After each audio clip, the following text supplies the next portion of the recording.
Chapter 1. 39 years later. Edna Petunia peered over her shoulder and spotted the old man again.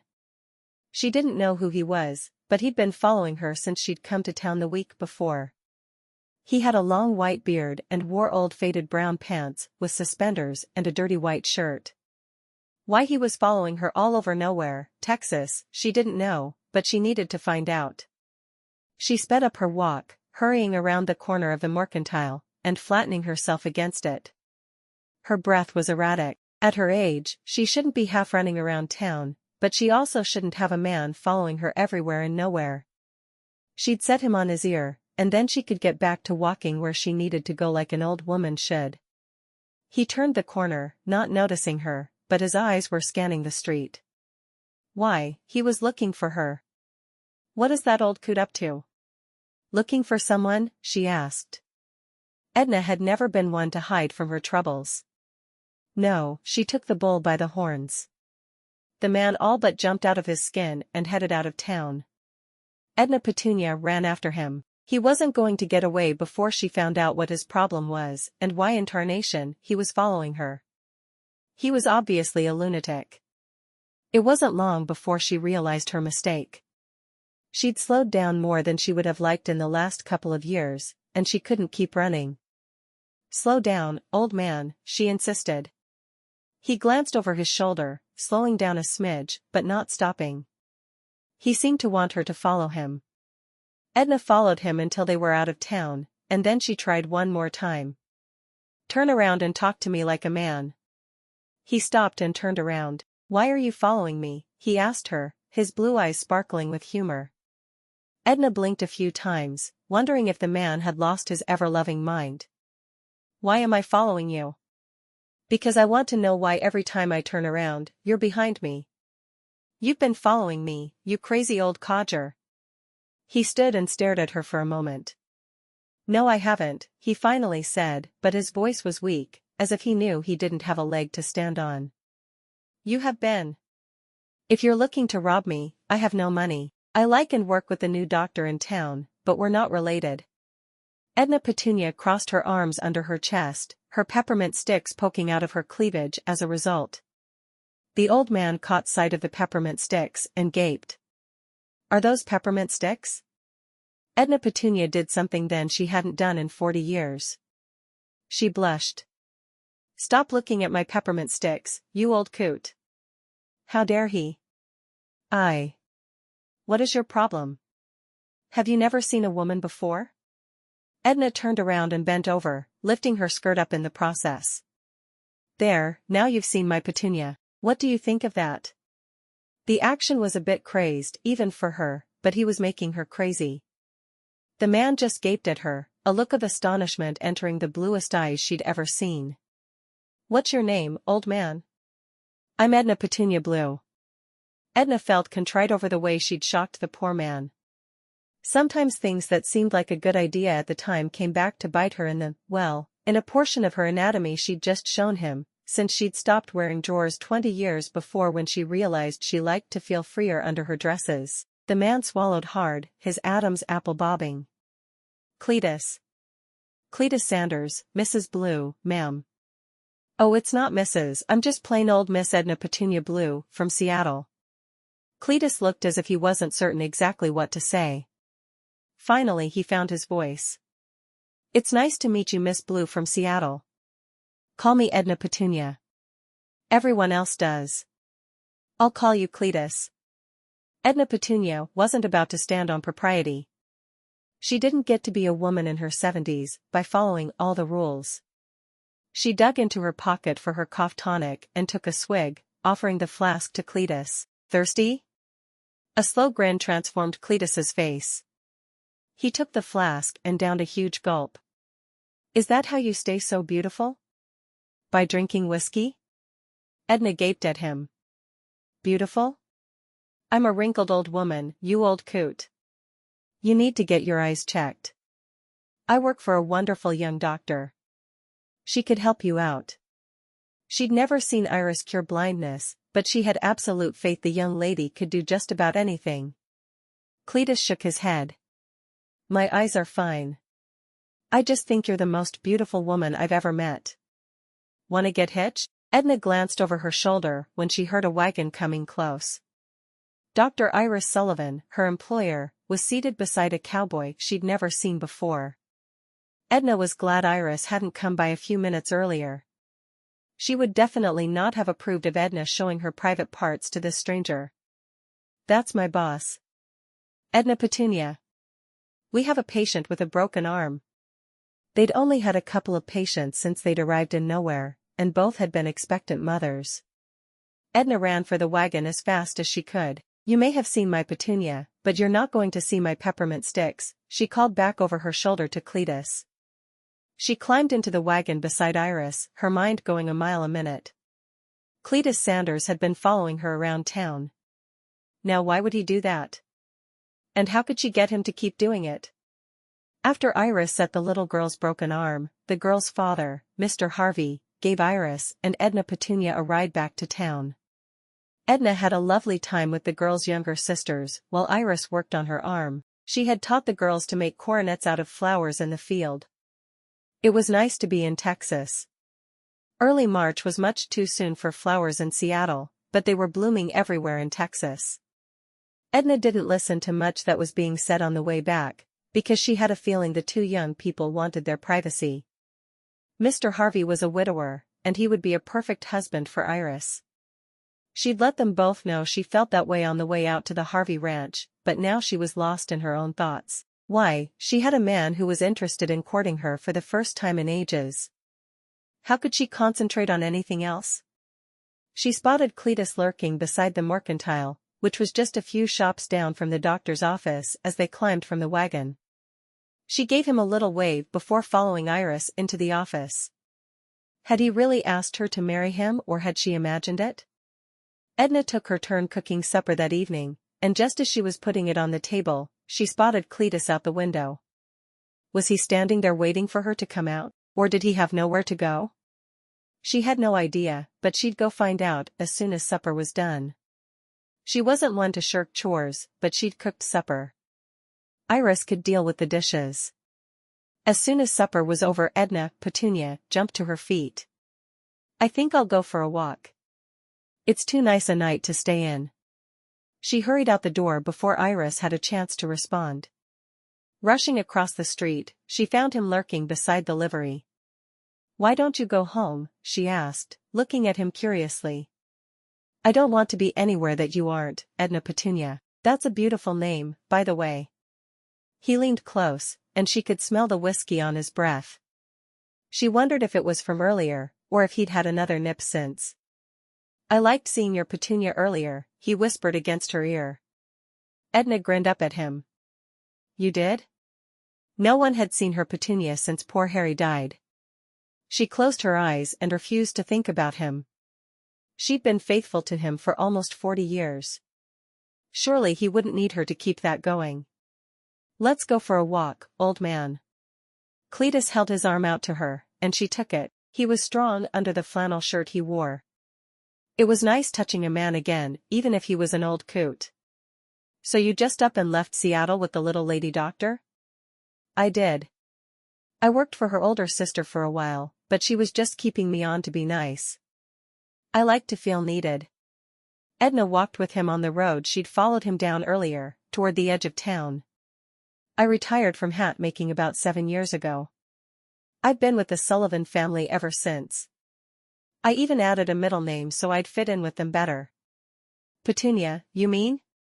Cletus hung on her every word. There was something very special about the lady on his arm, and he wasn't about to let her get away. She nodded. I was just plain old Edna Blue before that, but I think Edna Petunia sounds a lot more refined, don't you? Cletus nodded, willing to agree to about anything to get her to agree to marry him, or even just let him court her. He'd take that as well. I like Edna Petunia. She smiled, and her whole face lit up. It was nearing dark, but she didn't seem to care. He knew he could take care of her anyway. He'd lived in this part of Texas his whole life, and he knew how to take care of himself. Why, his pa even fought for Texas's independence from Mexico. He'd keep her safe. When they reached the edge of town, where there were no prying eyes, she turned to him. "Why did you ask me to get hitched earlier?" Edna Petunia wasn't one to mince words. When she wanted to know something, she asked. There was no point beating around the bush. Cletus reached out and stroked her withered cheek. "Why?" "Because the moment I saw you, I knew you were the woman I'd been waiting my whole life for." Edna's eyes met his in the fading light. "I've been in love before," she whispered. "That's all right, just so long as you're not in love now." Edna shrugged. "A small part of me will always love Harry. We were supposed to get married, but he died a week before the wedding." She didn't mention that he'd died atop her in the woods. Cletus really didn't need to know that the day she met him. "I'm really sorry to hear that, Edna Petunia. How long ago did that happen?" He hoped it had been long enough that she didn't feel like she still needed to be in mourning. Why, he wanted to marry her immediately. That night if he could talk her into it, but if she insisted, they could wait until the following day. "It's been about 40 years, she said softly. "I still miss him every day." "I won't try to take his place," Cletus told her, his hand moving down to her shoulder. "I would like the chance to prove to you that love can come twice in the same lifetime." Edna Petunia nodded slowly. "I would like that," she told him. "I'd like that a lot." Cletus let out a loud whoop that sent some birds ascending from the trees near them. "Let's go find the preacher then." "The preacher?" "No, you old goat. I'm going to give you a chance to court me. We're not getting married tonight." "Are you crazy?" She felt the coronet of flowers she still wore in her hair slip down further and completely obscure one eye. She pushed it back up. He shrugged. "Maybe a little. Folks around town sure say I am." "Is that a problem?" Edna shook her head. "Not at all. It's been said about me too." She reached up and carefully removed her dentures from her mouth, slipping them into the pocket of her sweater. She reached up and cupped his cheek in her hand, feeling his whiskers prickling her palm. "Kiss me, you old coot." Cletus grinned, his hand reaching up to remove his false teeth as well. He didn't want anything getting in the way of kissing this woman. Not even teeth. "Come here then." He slid his hands around her waist, pulling her close to him. His lips descended on hers. When they finally came up for air a few minutes later, they were both grinning. "You're a good kisser for a crazy old man," she told him. "Well, I think you're a fine kisser for a whiskey-toting old woman," he retorted. "Wanna get hitched now?" She shook her head. "I gotta get to know you first." "You're not the first to ask, you know." And he wasn't. There'd even been a couple of men after Harry, but her fiancé had still been so fresh in her mind that it hadn't seemed right. Now, though? This with Cletus felt right. Cletus shrugged, putting his teeth back in. "That's fine. I'll just keep asking until you say yes, just to shut me up." Edna smiled up at him, wondering what the old man saw in her. She wasn't going to think about it too much, though, because she wanted to be happy. She slipped her dentures back into her mouth. "It's late, and I've got to work in the morning. We need to head back to town." Cletus slipped his arm around her waist and walked toward town with her. "That's fine. I can wait until tomorrow to see your Petunia again." Edna Petunia blushed.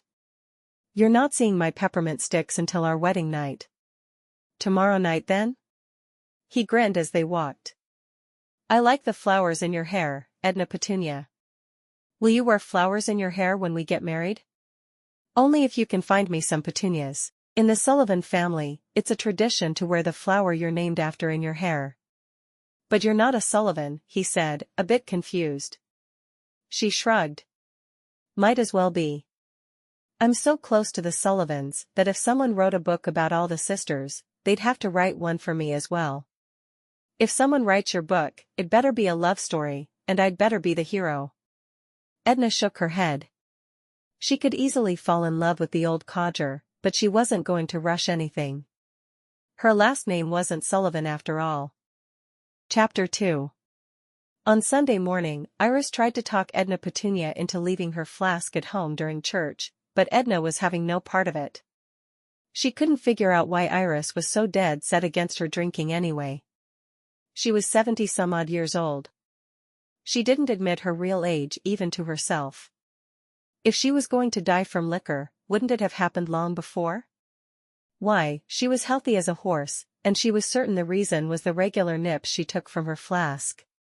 She wasn't about to go to church without her flask. She was meeting up with Cletus afterward, and they were going for a walk in the woods and having a picnic. She couldn't wait to spend more time alone with the man. He made her heart beat faster, though she didn't know why. The old goat wasn't exactly handsome, but to her, he was almost as good as Prince Charming. Iris held her flask during church, and after the service she immediately wandered off. Edna Petunia waited for a few minutes, but she didn't want to be late to meet Cletus. He'd told her he didn't go to church often, because people tended to complain about him. He told her he worshipped God in his own way. Every time he looked up at the sky or saw one of God's creatures, he praised him. How could God care if he spent time in a building with people who didn't appreciate him? Edna hadn't thought of it that way, and truly, she understood why people talked about him when he did show up for church. Why the man smelled as if he hadn't bathed in years, but she didn't care. It was what was on the inside that counted. If she agreed to marry him, she'd just dump water over his head every once in a while and hand him a bar of soap while he was sputtering. He was waiting for her on the road out of town, and she rushed to his side. He leaned down to give her a quick kiss on the lips, and she giggled like a schoolgirl. "Well, hello there, Cletus." "Howdy, Edna Petunia. I dreamed about you last night." He took her hand in his and led her toward the wooded area outside town. Edna blushed. "Why do you say things like that to me, you old goat? You know I'm too old for anyone to be dreaming about." "Not me," he whispered. "Don't you want to know what you were doing in my dream?" Edna knew he wanted her to get embarrassed, so she refused to do it. "Yes, tell me what I was doing in your dream." Cletus was taken aback for a moment, but then he threw his head back and guffawed like a madman. "Oh, Edna Petunia. What am I going to do with you?" "Well, let me just tell you what I did to you in my dream instead." He spoke softly to her, telling her a scandalous tale that included both of them being naked and her wearing nothing more than the peppermint stick she kept tucked into her cleavage for children she met. When he was finished, Edna fanned herself with her hand despite the cool weather. "Hooey, you should write down your naughty little stories, Cletus. I'm sure you could make a lot of money selling them to mountain men who haven't seen a lady in 20 years. "You mean like me?" he asked, a slight grin on his face under his layers of whiskers. "I don't see a mountain close by, Cletus Sanders." "Are you telling me you can be a mountain man with no mountain?" Cletus frowned for a moment. "I guess I'm more of a woodsman at that." He led her to a clearing in the woods where there was a campfire and a tree stump he obviously used as a chair. "Have a seat, milady." He bowed to her, his old straw hat falling off his head as he did. The top of his head was a perfect O of flesh where his hair had thinned down to nothing. Edna took her seat with a smile, appreciating him treating her like a lady, even though all he had to offer was a tree stump for a chair. There were a couple of sticks stuck into the ground and a piece of oilcloth that he obviously used as a tent. "You don't get cold in the winter? Or hot in the summer?" Cletus just shrugged. "I guess I'd go somewhere else if I got too hot or cold." "You got somewhere else to go, Cletus?" she asked him, certain that he didn't. He shrugged again. "Maybe." He added wood to the fire he'd banked before walking out to get her. "How was church this morning, darlin'?" Edna started to scold him for using the endearment, but she decided she liked it. "It was good. Preacher spoke about hypocrites. About people who say they feel it's important to help the poor, and how they love all people, but don't really do it." Cletus nodded. "Yep. That's the kind of person that chased me away from my church-goin' days. Believe it or not, I was raised to go to church every Sunday. Sat in the front pew between my mama and my papa, and I knew all the words to every song by heart. Didn't stop going to church till about 40 years ago." Edna nodded, listening carefully. 40 years before had been the war between the states. Cletus had been about 30 then and had probably had to fight. That happened during the war? She asked softly. Yep.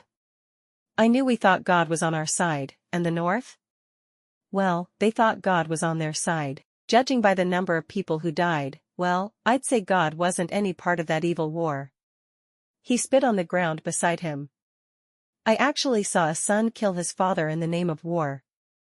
It was awful. He looked at Edna with such sorrow in his eyes, she was sorry she'd brought it up. It was a terrible thing. It didn't affect us as much out in Washington Territory, but I heard about it. Lots of men came out to work in the lumber camps fresh from the war.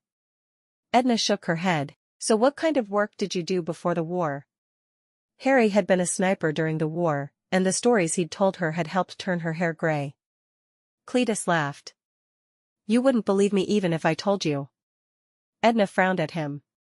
You keeping secrets from me, Cletus? I thought you wanted to get married and find us some bastard babies to adopt. Cletus's eyes widened. I didn't say nothin' 'bout no bastard babies. What are you talking about, Edna Petunia? She shrugged. A girl can hope, can't she?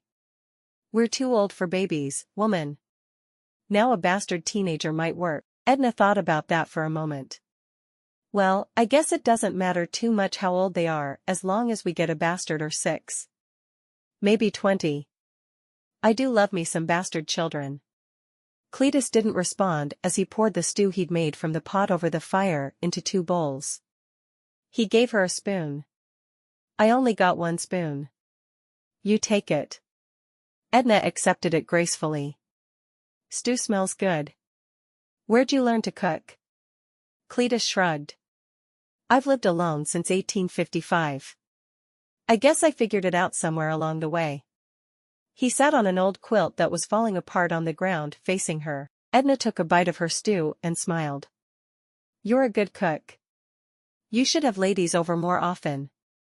Cletus laughed.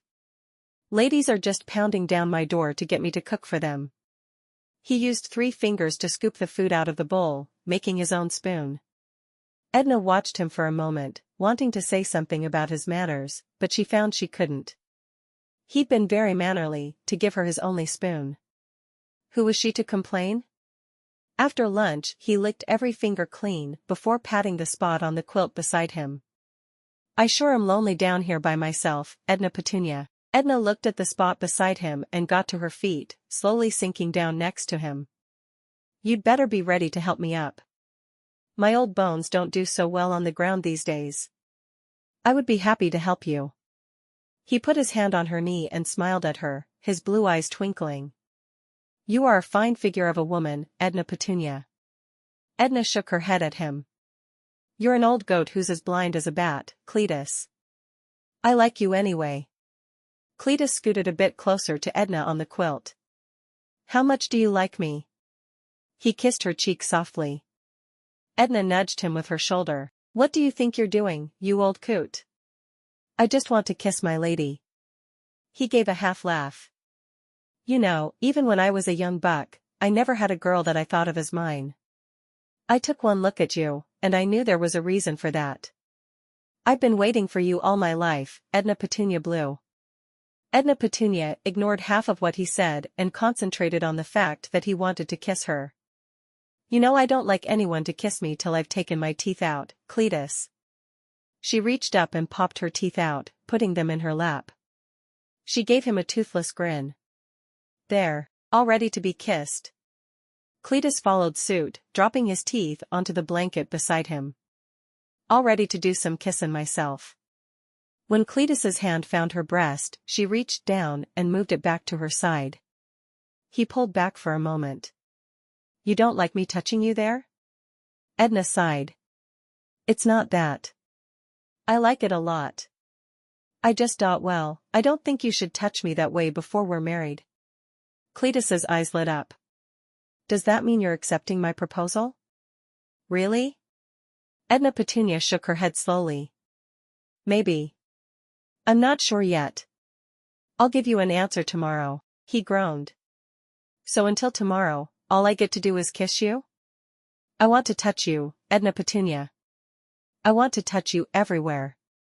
His lips were on her ear as he said the words, and he pulled her lobe into his mouth. Edna closed her eyes trying to find the words to explain to him why she couldn't give in to his advances. Finally, she just shook her head. I don't think that's a good idea. He watched her for a long moment before shaking his head.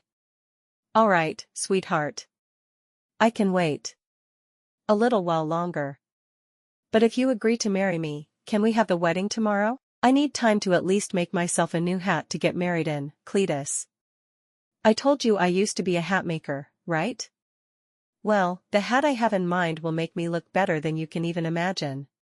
Edna gave him another toothless grin. You can wait long enough for me to make a hat, right? Cletus frowned. I suppose I can if you need me to, Edna Petunia.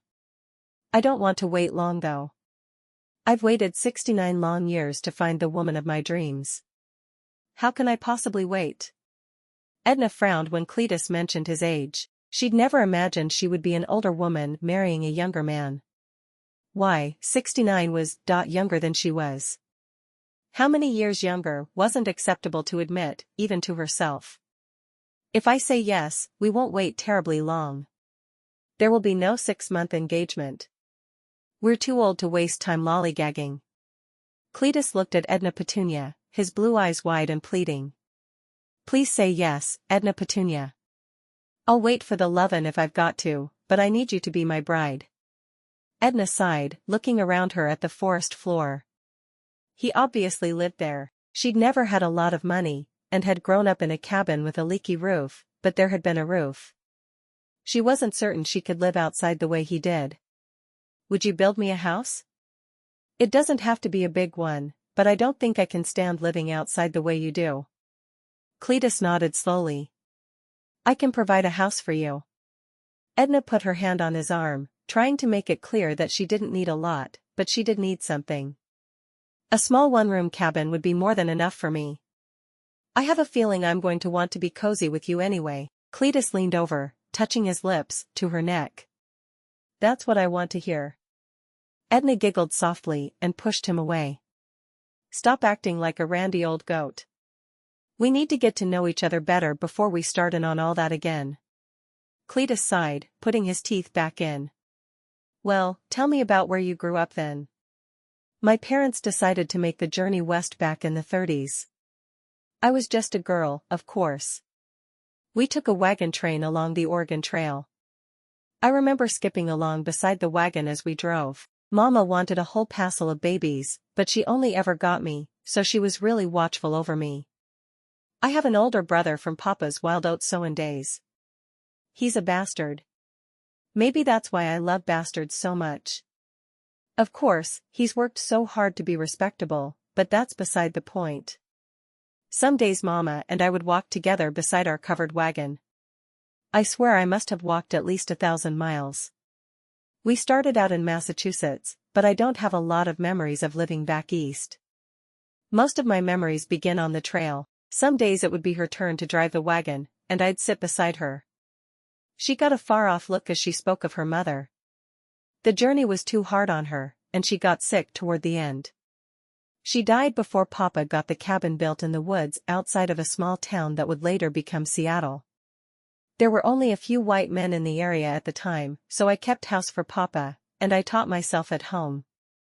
He was a woodsman for a long time, and later when the lumber camp started in the area, he went to work for one. Cletus put his arm around her. It sounds like you were close to your mother. Oh, I was.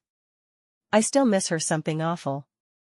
My pa always said I'd have turned out to be more of a lady if she'd survived. Edna shrugged. I never much wanted to be a lady anyway. I liked running free through the forest. Papa brought home a man who worked in one of the lumber camps with him when I was in my mid-30s. I was already a spinster, and no man had ever really wanted to court me. Well, Harry is the man he brought home with him, and a better man I never met. He was gentle and kind, and he took a shine to me right off. We would go walking together, and he came to supper almost every night.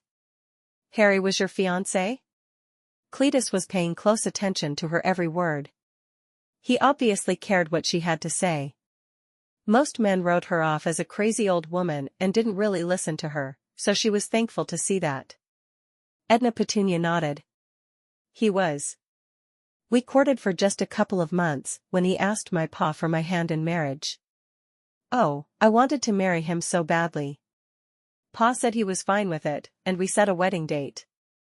We made it a couple of months out so I'd have time to make a new dress for the occasion. I'd just discovered I had a knack for hat making, so I made a hat. He died about a week before the wedding. Cletus put a comforting hand on her arm. How did he die? He had a heart attack, Edna told him, telling him what the doctor had told her. She hadn't believed him then, and she didn't believe him now, but she had always told everyone the official story. I bet you took it hard when they came and told you. His heart went out to her. He knew it had been many years since the incident, but she obviously loved him still. He almost wished he could have been the one to receive that kind of love from Edna Petunia. Of course, being dead would put a crimp in his future plans. She shook her head, a tear coming to one eye. I was with him when he died. He pulled her close, holding her tight. I'm so sorry, Snickerdoodle. She rested her head on his shoulder for a moment, and then leaned away looking at him. Why Snickerdoodle? Why not sugar cookie? Sugar cookies are just sweet. You've got some spice to you, Edna Petunia. She smiled as she put her head back on his shoulder. He already knew her. Chapter 3. When Iris asked Edna Petunia questions the following morning about where she'd been all day, Edna felt a panic rising up into her chest. She finally had the potential to be happy, and she couldn't ruin it. If she spoke about it, would Cletus disappear? She couldn't risk losing him, and if that made her a superstitious ninny, then so be it. I was with a friend. She wasn't going to say any more. Iris was her employer and her friend, but this was something she simply couldn't share yet. Why, she couldn't even write about it in a diary. She didn't keep a diary, but even if she did, she wouldn't write about it. I had lunch with the Harveys yesterday. They've invited us to dinner tonight. Would you like to go? Iris asked. She obviously wanted to ask more, but she didn't, and Edna appreciated that. I have plans. She'd promised she'd give Cletus her answer about marrying him that night. She was a bit panicked, because she hadn't made a decision yet. Why, she wasn't sure if she could live with the old goat for the rest of her life. She wasn't sure if he could live with her, either. All right then, are you seeing your nieces? Edna Petunia blinked at Iris for a moment. Her nieces? She then remembered telling Iris about her nieces who lived in Dalton, Texas. It was too far to just go for a day, though. She hadn't realized that until she came to Texas. The state was huge in a way a map could never portray. No. Edna Petunia said nothing else, putting breakfast on the table. Do you have any appointments today? Iris frowned at her change of subject, but she let it pass. Edna breathed a sigh of relief. She'd talk about her relationship with Cletus after they were legally wedded and bedded and not a minute before. After lunch, Iris went to make a house call on a patient, so Edna Petunia sneaked away to see Cletus. He wasn't expecting her until after work, so she went to his little clearing in the woods, spotting him just like she'd expected. He was leaning against a tree reading a book, which surprised Edna a bit. She hadn't been certain he could read. Hello, Cletus, she said softly and cackled when he jumped. She nudged him with the toe of her sensible black shoe. What are you reading? Cletus put the book down beside him, hiding the title from her. Nothing. Just a book. You keepin' more secrets from me, Cletus Sanders? Is that any way to treat your wife to be? Until the words left her mouth, Edna Petunia hadn't realized she was going to marry him. It felt right though. She wasn't in love with him yet. But she certainly knew she could be. He was a kind, loving man who was what she needed in her life. Yes, she'd marry him.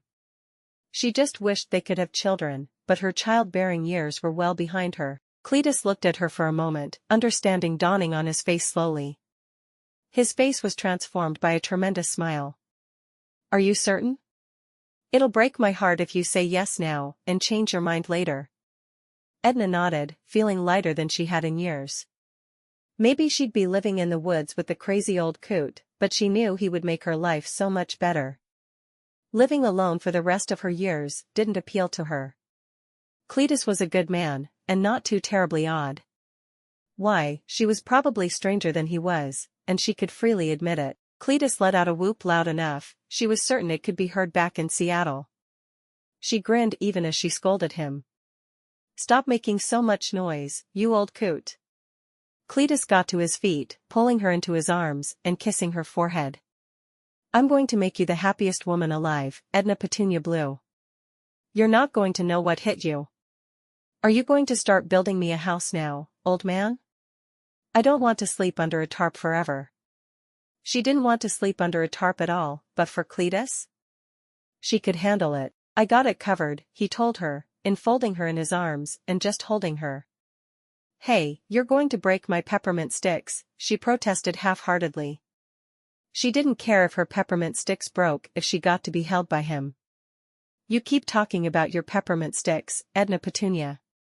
Why are you so worried about your peppermint sticks?" Cletus looked at her with confusion. She pulled the front of her dress forward, showing him the 4 peppermint sticks she had tucked between her breasts, giving him a good view of her breasts as well. "I don't want them broken, of course. I keep them for the children." "What children?" he asked, confused. "The ones who come into the doctor's office. Or the ones I see on the street. Whatever children I see. They all get peppermint sticks. I sure am fond of peppermint sticks, Edna Petunia. You mind if I have a lick?" Edna shook her head. "Course not." She reached up to get one for him, but he caught her hands, instead leaning down to grab one of her peppermint sticks with his mouth, his tongue reaching out to lick her breast just a bit in the process. "You stop that till after the wedding, you crazy old codger." "Ah, but Edna Petunia, I like peppermint sticks." "Just one little lick? You've got one in your mouth. Eat it." She turned away so he wouldn't see her blush. The man didn't know how to take no for an answer, and it was the only answer she could give until they were married. He put his hand on her shoulder, even as he sucked on the peppermint stick. "I'm sorry, Snickerdoodle. I'll do my best to behave till after the wedding." She turned to him, raising an eyebrow. "How soon do you want to marry?" "I can have the house ready by next Monday." "That work for you?" Edna slowly nodded. "It depends how soon Iris can replace me as well. I came here to be her companion and nurse. Not to marry a randy old goat like you." She patted his shoulder as she said the words. She knew it wasn't exactly polite to keep calling him names, but he didn't seem offended by her. "Can you let me know tomorrow when a good day would be? If I have to wait till after the wedding to have my flower, then I want the wedding to hurry up and get here. I'm not exactly dragging my feet here, Cletus. I promised Iris's mother I'd stay with her, keep her safe. I don't know what Mrs. Sullivan thinks an old woman like me can do to protect her girl, but I'll stay with her as long as she needs me to." Cletus finished chomping on his peppermint stick and pulled Edna Petunia into his arms, his lips going to her neck. "As long as we're married soon. I'm startin' to feel like the randy old goat you keep callin' me. You just work on behaving, and I'll work on Iris. I'm sure we can get everything settled fast. There's got to be someone in town who can take my job as her companion, and I can nurse for her if she can't find anyone else fast." Cletus squeezed Edna's bottom through her dress. "That works for me, Snickerdoodle. I do want you all to myself soon though." Chapter 4. It was late when Iris finally got home that night. Edna Petunia felt like she wasn't doing her job right, because she should have been with her. When Iris did come in, her face was flushed, and Edna could tell she'd been doing some kissing and maybe even some heavy petting.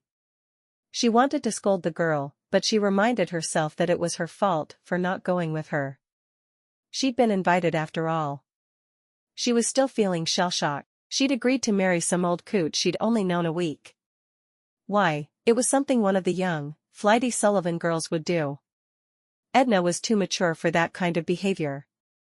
Iris looked at Edna with concern. Edna Petunia? Are you all right? Edna nodded slowly. I think I am.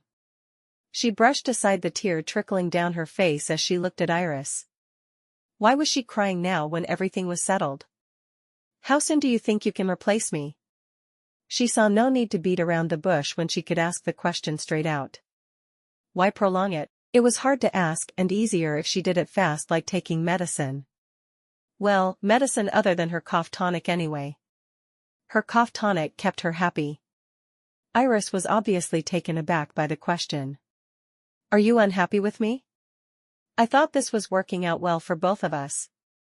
Oh, it is. I just thought, well, I've had a better offer. One I just can't refuse. That was the truth as far as it went. She still didn't feel like she could speak of what she was doing though. She knew in her head she was being silly, but her heart told her something awful would happen to Cletus if she said something. A better offer? What do you mean a better offer? Iris's brows knit together in confusion. Edna wanted to tell her to stop that, or she'd get wrinkles, but she had enough of her own. She didn't think anyone would take wrinkle advice from her. Edna straightened up. I mean a better offer. Are you happy? Iris asked finally. Oh, Iris, I never dreamed I could be this happy again. By the time Edna floated off to her room a few minutes later, Iris had revealed that she was getting married as well. The wedding would be the following Monday, so they decided that would be Edna Petunia's last day working for Iris. After she'd closed the door and laid down, Edna decided she'd make Iris a special hat for her wedding. It would be nothing like the hat she was making for her own, but it would be special and it would suit Iris. Yes, that would be just the right gift for her. Every minute Edna wasn't with Cletus for the next few days, she was working hard on the hats for the two weddings. She wasn't certain why she felt the need to have a special hat for her wedding that no one would attend but her, but she did. She also helped Iris make a nightgown for her wedding night, and on the sly she made one for her own wedding night. On Tuesday evening, Edna Petunia told Cletus the wedding would be Monday. He had shouted with joy and picked her up, spinning her in a circle. She'd swatted him on the shoulder. Put me down, you crazy old man. You're either going to drop me or break your back. Cletus shook his head. I will not. I'm stronger than you think I am, she laughed as he set her on her feet. Cletus, are you ever going to do what I expect of you? He leaned down and kissed her cheek. Now why would I want to do that?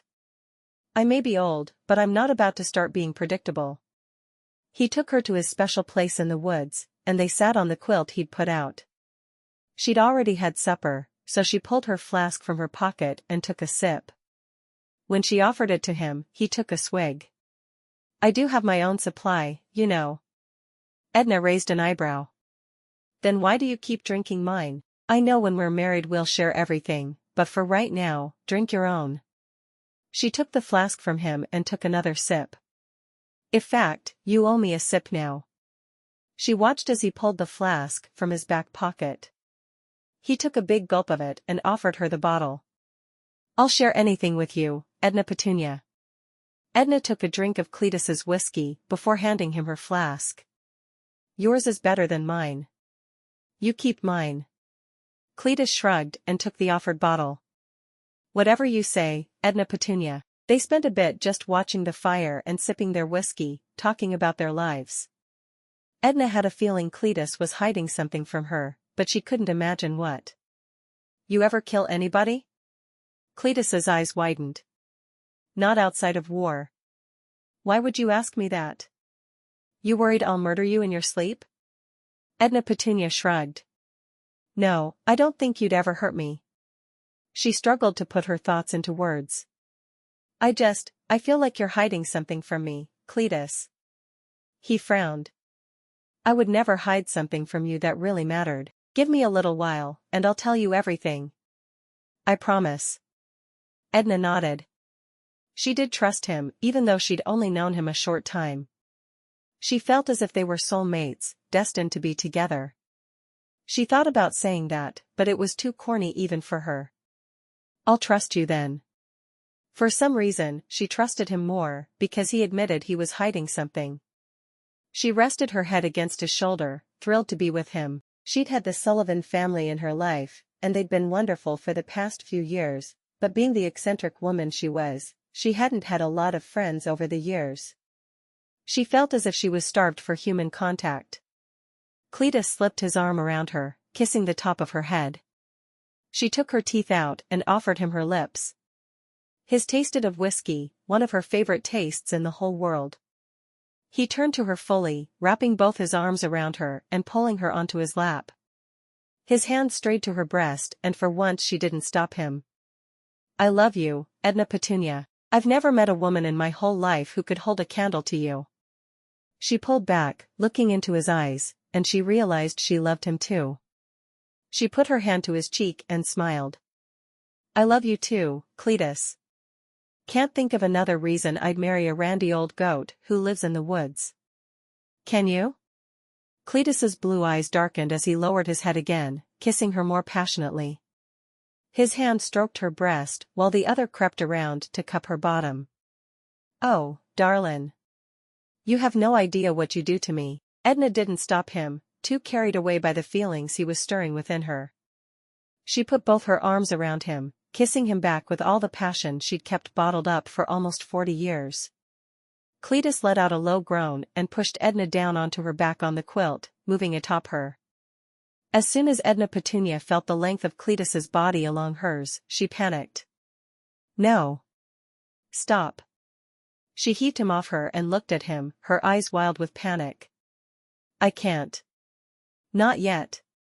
She struggled to her feet as quickly as her old body would allow, not saying another word as she ran off toward town. Cletus sat up and shook his head, but she was already gone. What had happened to his sweet Edna Petunia? Chapter 6. Edna Petunia's weekend was lovely and filled with Cletus. True to his word, he didn't try to kiss her again, keeping his distance. The last thing he said to her on Sunday night was, "Rest up tonight, snickerdoodle. You won't sleep much tomorrow." Edna blushed as she hurried home, finding Iris sitting at the table with a piece of paper in front of her. "What are you doing, Iris?" Iris looked up from the paper in front of her and sighed. "Sending another letter to Mama. I'm not going to wait for her, but she's going to be so angry. I just have to apologize." Edna laughed. "There's no need to apologize on paper. She's going to get that first letter, and she's going to be on the first train to Texas." Iris opened her eyes wide. "Do you really think so?" "I hope not. I really don't want to have to deal with that right now." Edna shook her head. "Of course I think so. Your mama is not going to let this slide. She's going to want to make sure he's good enough for you." Iris folded her arms across her chest. "So there's really no point in writing this letter?" "Probably not. Unless you just want to hand it to her when she gets here." Iris sighed. "Of course not. When she gets here, I'll just tell her." She ripped up the letter. "Now that's settled, I have something for you. You wait here." Edna hurried into her room and came back with a hat box. "I made you something for your wedding." Iris eyed it skeptically. "You made me a hat?" "Don't worry. It's not the ugly one I was making for myself." Iris grinned. "I didn't say yours was ugly." Edna Petunia laughed. "You didn't have to say. It was written all over your face." The look on Iris's face when she'd seen Edna making a hat a few days prior had been priceless. It had been clear that she wouldn't wear the hat if it meant her life. Iris opened the box. She pulled out the pretty hat Edna Petunia had made her. "Oh, it's beautiful." Edna smiled. "Glad you like it." "Oh, I'll wear it for the wedding. And I'll wear my new hat for your wedding." She'd also wear it to her own, but she didn't tell Iris that. "I'm off to bed. Someone told me I need to get a good night's sleep." Edna went to her room and got undressed, stopping for a moment to look at her beautiful new hat. She'd made a tribute to the only people who had made her feel as if she was a part of a family since her father had died in the 80s with the hat. Around the base of the white hat were flowers for each of the Sullivan girls. There was a rose, a lily, an amaryllis, a daisy, a jasmine, a hyacinth, and a violet. Displayed prominently on the front, because it was her wedding day, was an iris. On top of the hat was a petunia. She'd handcrafted each flower painstakingly to create a one-of-a-kind hat she couldn't help but be proud of. She put on her chaste white nightgown, knowing it was the last time she'd probably wear it. She'd made something a little more risque to sleep in after the wedding. When she climbed between the sheets, she realized she was truly happy. No matter where she and Cletus ended up living, she'd be content. Even if it was under a piece of oilcloth in the woods. Chapter 7. Edna stood up with Iris for the wedding as the maid of honor. She was certain she was the oldest maid of honor on record, but she really didn't care. In a few hours she'd have her own wedding, and she would never be able to be a maid of honor again. After Iris's wedding, she sat at the back of the church, waiting. The preacher had been told about her wedding to Cletus, but Cletus seemed to be running a little late. The longer she waited, the more nervous she became. She wasn't nervous about the wedding night, of course, but she was nervous about whether the old codger would actually show up. 69 years as a bachelor, and he was going to give all that up now? She was just about to give up on him when she saw someone come in the back of the church. It was a man with gray hair and twinkling blue eyes. He looked a lot like Cletus, but he was clean-shaven. He was wearing a black suit and shiny black shoes. In his hands was a bouquet of petunias. Edna Petunia blinked a couple of times before standing. "Cletus? Is that you, you old goat?" Her man couldn't possibly look that good when he was clean, could he? Why, his offensive odor was even gone. Cletus grinned. "I clean up pretty good, don't I? I didn't even recognize you." "Lookin' good, Cletus." He handed her the bouquet of flowers and offered his arm. "Let's get hitched." The ceremony was simple and sweet. It took less than 10 minutes. Afterward he led her out to his buggy. "When did you get this?" "I've never seen you with a buggy." He shrugged. "All part of my surprise, snickerdoodle." He helped her into the buggy and ran around, taking his spot beside her. Picking up the reins, he put one arm around her shoulders. "You ready for my surprise?" Edna nodded. Frankly, she was a little nervous about any surprise he'd cooked up. She wasn't about to tell him, though. It was their wedding day after all. She'd wait until they'd been married a few hours before she'd start in on him. It was only right. He drove past the woods he lived in, and a couple miles down the road. He pulled up in front of a huge white house. It was made of stone, and one of the most beautiful she'd ever seen. It was even nicer than the Sullivans' home in Seattle. Edna Petunia looked at Cletus. "Where are we? You know who lives here?" Why would he bring her to a huge house instead of the cabin he'd built? Cletus got down and walked around the buggy. He held his hands up and helped her down. "I grew up here. When my parents died 20 years ago, I couldn't keep living here. It was just too lonely. So I moved to the woods. I've always come back a couple times a week to make sure that it stayed in good repair. When we decided to marry, I had some new curtains made and changed some things that I knew would make you happy." He put his lips to her ear. "I added indoor plumbing." Edna looked between him and the house, her jaw dropping. "All this time you've had this beautiful house, and you've been living under a piece of oilcloth in the woods? Are you even crazier than I thought?" Cletus grinned sheepishly. "I stayed here when it got too cold, or when it got too hot. But for the most part, I just didn't want to be alone here. I'm happy to have a beautiful house to take my bride to." "Do you like it?" "Well, I haven't seen the inside yet, but I can imagine that I will love it. I never dreamed I'd live in a house like this." She walked toward the house, staring at it reverently. "How many bedrooms are there?" She'd never seen such a huge home. "Let me think, there's one big bedroom downstairs. That's going to be our room, Edna Petunia. Then upstairs there are 8, I think. It's just too big for someone like me to be rattling around in." Edna turned to him, throwing her arms around him. "This is the best wedding surprise you could have possibly given me. I love it. I can't believe I really get to live here." Why, it was big enough to adopt 20 bastard children. There's not another woman alive that I'd allow to live in my mama's house. She'd have liked you. He stroked a hand down her arm as he said the words. Edna laughed. She'd let him believe that. The only thing missing is a whole bunch of bastard children. You sure we can't have any? Her eyes pled with him to agree she could adopt. Cletus sighed. Edna Petunia? If you can find the bastard children, you can keep them. I can't think of anyone who would be a better mother. Edna smiled, clapping her hands. How hard could it be to find a whole house full of bastard children?